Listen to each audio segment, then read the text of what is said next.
Pater Terrier təhsil görmüş adam idi. O, təkcə teologiyanı öyrənməmişdi. Fəlsəfəni də oxumuşdu, yeri düşəndə botanika və alkimiya ilə məşğul olmuşdu. Bütün gücünü toplayıb, özünə tənqidi düşünmək vərdişini aşılamaq istəyirdi.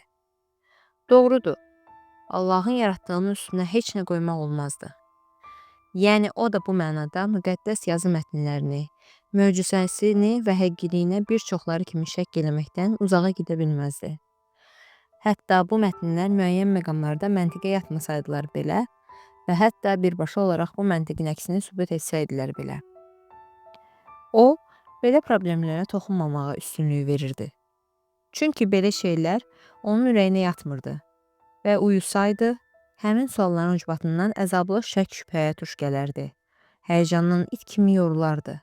Çünki öz ağlından istifadə etmək istəyən insan hər şeydən qabaq əzab yox, sakitlik istəyir. Ancaq o, sadə xalqın düşüncəsinə hakim kəsilən mövhumatla qəti şəkildə mübarizə aparırdı. Sehirbazlıq və kartla fal açmaq, boynundan gözmuncuğu asmaq, bəd gözdən qorunmaq, ruhlarının lənətlənməsi, bədirlənmiş ayda göstərilən fokuslar. Bu adamlar daha nə ilə məşğul olmurdular? Xristian dininin 1000 ildən çox hökmran olduğu müddətdə bu türlü bütpərəst adətlərin hələ də kökünün kəsilmədiyi onu narahat edirdi. Bəli, əksər hallarda iblisə uymaq və çox yaxın məsafədən şeytanla ilişkilər yapmaq özlüyündə mövhumatla dolu bir tamaşa idi. Doğrudur, şeytanın varlığını inkar etmək, onun qılıncının baş kəsməsinə şübhə ilə yanaşmaq hissindən Terriata uzaq idi. Teologiyanın əsaslarına aid olan belə problemləri həll etmək çox sadə bir monaxın işi deyildi. Bu işi daha ciddi instansiyalara tapşırmaq lazım idi. Başqa tərəfdən, gün kimi aydın idi ki, hətta tanıdığımız dayə də təsdiq eləyəndə ki, hansısa möcüzə ilə üz-üzə gəlib, demək şeytan bu işin üstünə heç vaxt əl qoya bilməzdi. Məhz ona görə ki, həmin qadın bu möcüzəni məhz özünün aşkarladığına canı dildən inanırdı. Hamıya aydındır ki, bu dünyada həmin qadının dilə gətirdiyi şəkildə müəmmalar olmur, yerli dibli olmur. Şeytan o qədər də səfeh deyildir ki, qaçıb Janna Büsinin qolları arasında bəndə düşsün. Gör bu insan nə qədər primitiv və səfehdir. İşə bax ha, güya cəhənnəm qurğuşun, cənnət isə bixur qoxuyur. Bu ən dəhşətli bir mövhumatdır ki, heç bütpərəstlik dövründə də, yəni insanların heyvan kimi ömür sürdükləri bir dövrdə də at oynatmayıb. O zaman görmə o dərəcədə zəif idi ki, bu insanlar heç əməlli başlı rəngləri ayıra bilmirdilər. Amma axmaqcasına güman edirdilər ki, güya qanın iyini hiss edirlər. Onlar həmin iyə görə düşməni dostdan ayırır, bu duyumla da nəhəng adam yeyənləri və insan qanına susayan varlıqları hiss edirlər. Elə bu səbəbə görə tonqallarda yanan qurbanlarını Allahlarının adına bağışlayırdılar. Dəhşətdir. Səfeh burnu ilə görür. Bəli, gözü ilə yox, burnu ilə və görünür. Allahın verdiyi ağıl hələ də ətrafa 1000 ildə işıq saçmalıdır ki, ibtidai inamların mövhumatın son qalıqları qarabasma kimi yoxa çıxsın. Axı nəyə görə bu yazıq əl boyda uşaq əzab çəkməlidir? Axı o günahsız bəndədir. Səbətdə uzanıb şirin-şirin yatır. Ona olan alçaq şübhələrdən xəbəri də yoxdur. Bax, bu həyasız qadını təsdiq eləmək istəyir ki, sən körpə ululla heç nə qoxumursan. Səndən insan qoxusu gəlmir. Nə deyək, neyniyək? Ay səni, ay səni. Bunu deyib, səbəti dizləri üstündə yüngülcə yırğaladı. Barmağını körpənin başına çəkdi və bir neçə dəfə ay səni dedi. Hesab elədi ki, ürəkdən dediyi bu sözlər Allahdan gəlib. Belə olduğu üçün də körpənin ruhuna götürülür. Belədir, demək bu uşaqdan bu dəqiqə karamel iyi gəlməlidir. Nə axmaq-axmaq danışırsan? Bir az keçdikdən sonra barmağını tərəfdən çıxartdı, burnuna yaxın gətirdi. İnlədi, burnuna ancaq turş kələm qoxusu gəldi. Turş kələmi dinoltayı yemişdi. Bir an tərəddüd elədi. Sonra ətrafa baxdı. Ətrafda heç kəsin olmadığını əmin olduqdan sonra səbəti yerdən qaldırdı, burnunu ora soxdu, lap dərinə soxdu. Uşağın sarımtıl saçları burun pərəsini qıdıqladı. Körpənin başını iylədi, ona elə gəldi ki, buradan iyi gələcək. Ağlına da gəlməzdi ki, körpənin başından hansısa qoxu yayılmış olsun. Yəqin ki, karamel istisnadır. Çünki karamel qovrulmuş şəkərdən başqa bir şey deyildi. Görəsən indiyə qədər ancaq süd içən uşaqdan yanmış şəkərin iyi niyə gəlməlidir? Olsa dayənin südünün qoxusu gələrdi. Ancaq süd qoxusu nə gəzir? Ondan tükün, dərinin qoxusu gələ bilərdi.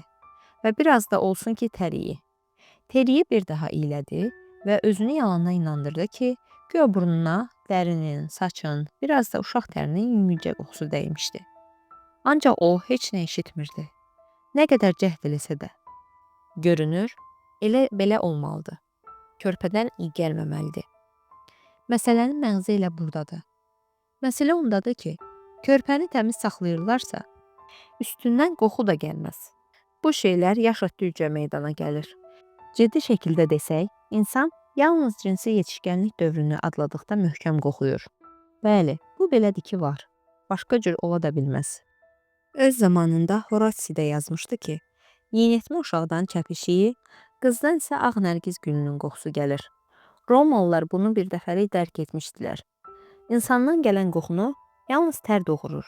Yəni onun işlətdiyi günahların bahasına yaranır. Ruhu da, bədəni də təmiz olan bu körpəni hansısa bir işə görə günahlandırmaq kimin ağlına gələ bilər? Ay səni, heç kimin. Səbəti yenə dizinin üstünə qoydu.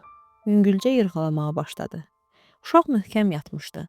Topbuş və qırmızı rəngdə ağ əli biləyindən qatlanıb yanağının üzərinə düşmüşdü. Teriye sakitcə gülümsədi. Özünü çox rahat hiss elədi. Birdən ona elə gəldi ki, güya onun özü bu uşağın atasıymış. Həmin fantaziyaya görə monarx yox, adi meşşan imiş.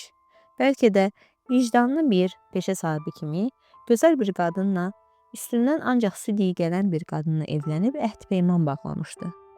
Qadın onun üçün bir oğlan uşağı dünyaya gətirmiş, indi bu uşağı dizləri üstündə yırğalayır. Bu fikirdən məst oldu. Ürəyinə gələn sözlərdə bir dünya rahatlıq vardı. Ata oğlunu dizləri üstündə yırğalayır, onu əzizləyir. Bu mənzərə dünyanın özü kimi qədim və əbədi idi, günəş kimi. Teriyenin ürəyi rəhm duyğularından aşıb daşdı, boşalan kimi oldu. Uşaq oyandı. Əvvəlcə burnu oyanmışdı. Bax balaca burnu hərəkətə gəldi. Azca yuxarı dartındı və ətrafı iylədi. Havanı özünə çəkdi. Kiçik təkanlarla buraxdı. Elə bil ki, asqıracaqmış. Burnu qıdıqlandıqdan sonra uşaq gözlərini də açdı. Gözlərinin rəngi bilinmirdi. Burada hansı rəngə desən rast gələrdin. Dəniz ilbizinin bozuntuluğu ilə ağ, kül rəngində krem çalarları bir-birinə qarışmışdı. Ancaq bu rənglər hələ də görmək üçün elə bil kifayət etmirdi. Teriyeyə elə gəldi ki, körpə onu görmür. Burnu başqa məsələdir. Uşağın donuq gözlərində bir namüəyyənlik vardısa, burnu əksinə dəqiq məqsədi ifadə edirdi və Teriye qəribə bir şey hiss elədi. Elə bil ki, həmin məqsədin predmeti elə Teriyenin özü imiş. İki balaca deşik ətrafındakı balaca burun pərəkləri yenicə açan tumurcuğa bənzəyirdi. Yaxud Kraul nəbatət bağında bitən balaca yabani bitkilərin xırda güllərinə bənzəyirdi. Burun elə bil ki, hər şeyi özündən itələyən qüvvəyə malik idi. Teriye duydu ki, uşaq onu görür, xırda gözləri ilə ona baxır. Elə bil ki, burnu ilə hər şeyi yeyib gəmirəcək. Teriye özünü saxlaya bilmədi. Bu burnun qarşısında gizlənməyə yer də yox idi. Qoxu hissi olmayan uşaq həyasızcasına onu iyiləyirdi. İşə bax, uşaq onu iyiləyirdi. Birdən Teriye özü öz gözündə iyləmiş bir şeyə döndü.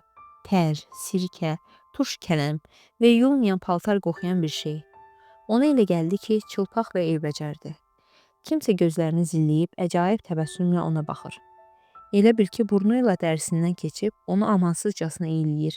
İçəri, gücü çatdıqda biraz da irəli cumurdu. Bu balaca, hiyləgər burnun qarşısında ən incə və mübhəm hisslər də çılpaq olurdu. Ən natəmiz duyğular da çölə daşlanırdı. Buna bax, hələ heç burun olub bununlara da qoşulmamışdı. Bax, balaca şişə bənzər bir şey idi. Ritmik şəkildə qalxıb enirdi. Teriye hiss elədi ki, canına vicvicə düşür. Ürəyi bulandı. İndi o da burnunu qarışdırırdı. Elə bir qabağından nəsə çox pis iyi verən bir şey vardı. Elə bir şey ki, ölsə də iyləmək istəməzdi. Əlvida xəyallar, əlvida. Artıq öz bədənini və qanını hiss edir, dilxar olur. Ata haqqında sentimental duyğular dağılıb getdi, ayaqlar altına düşdü. Elə bir incə duyğuların qanadı qırılmışdı. O qanadları birazdan özünün və körpəsinin üstünə gəlmişdi. Dizlərinin üstündə yırğaladığı yad bir varlıq idi. Ona düşmən kəsilən heyvan idi. Əgər biraz da özünü ələ almasaydı, şeylərə xarakterindən gəlmə ağılla baxa bilməsəydi, iyrənə-iyrənə bağrı çatlayardı. Deriye bir sıçrayışla ayağa qalxdı. Səbəti stolun üstünə qoydu. Canını körpədən və bu işlə mümkün qədər tez qurtarmaq istəyirdi. İndicə, lap tez və birdən körpə qışqırmağa başladı.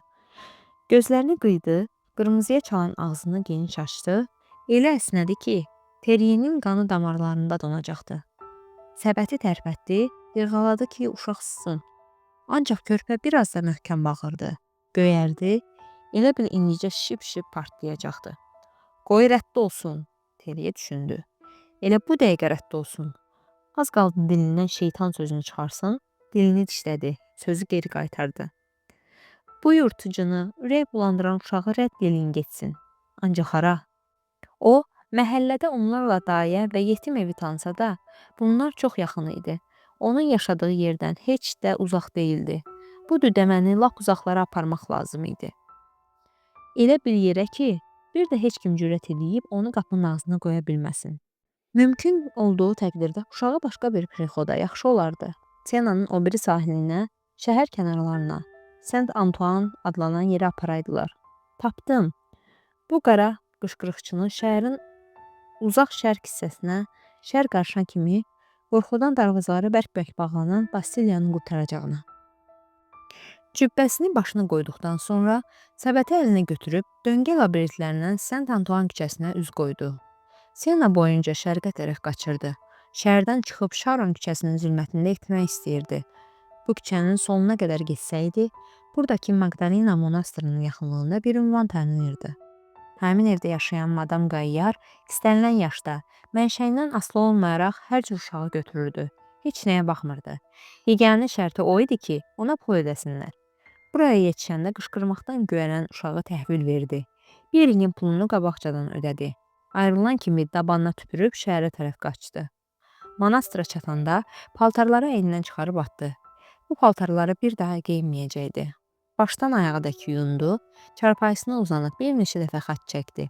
Uzun uzadı duası dodaqlarında qırıldı.